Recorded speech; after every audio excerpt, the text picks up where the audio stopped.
Hello and welcome at Value Investing, where we try to estimate the intrinsic value of different companies. As usual, the disclaimer: this is no financial advice and just my personal opinion. Now let's hop right into the video. In today's video, we will have a look at Verizon Communication, a telecommunications service provider in the US. Verizon is trading at around minus 33% over the past year, and they are known for their growing dividend payouts. We can see they have increased their dividend growth over the last 18 years, which make a significant contribution to dividend growth investing. As usual, we will have a look at Verizon with 4 different valuation models. And now let's hop into the valuation tool. We see that Verizon is trading at around $34 and they have a massive payout of around 8% with a payout ratio of 50%. Usually, if the dividend yield is around 8%, we should be worried about the payout ratio. Now let's have a look at the dividend safety at Seeking Alpha, and we can see that the cash dividend payout ratio is around 71%, which is a bit high, but not too bad. And now let's hop into Graham's valuation, where we use the revised formula from Benjamin Graham. I've plugged all the values in: the earnings per share for Verizon, growth rate projection of 0 as the total amount of debt they have is quite high, and the current yield of AAA corporate bonds, which brings an intrinsic value of $34.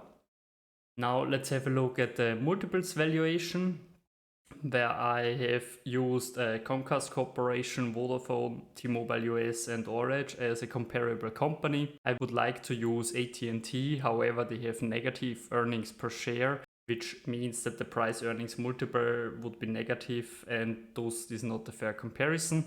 I've plugged in all the values for these companies and calculated the average price earnings multiple. Multiplied with the earnings per share of Verizon, we get an intrinsic value of $115. Looking at the discounted cash flow analysis, I've plugged in all the values for the free cash flow over the past years. We can see the fluctuation of the growth rate is quite high. The average growth rate is around 21%. I've projected the little growth rate of around 1% due to the huge amount of debt. With this projected growth rate, I've calculated the future free cash flows and also the present value of the future free cash flows, which leads to the sum of the future free cash flows. Considering their cash and cash equivalents and also the huge amount of debt, we got an equity value. Combined with the outstanding shares here, we get an intrinsic value of around $8. Please keep note of the total amount of debt combined with the high interest rates currently could be a real issue for this company. Now let's have a look at the dividend discount model, where we consider the yearly dividends of this company and also the growth rate year over year, which leads to an average growth rate of around 2.3%. I've projected a growth rate of around 2% for the next few years, which brings an intrinsic value of $40. As usual, keep in mind that the outstanding shares for a company are also important. But for Verizon, we see there are almost no share buybacks and they diluted their shares over time. Let's go back to the valuation, to the output tab. Considering all 4 valuation models and their intrinsic value, if we average them together, we get an intrinsic value for Verizon of around $50.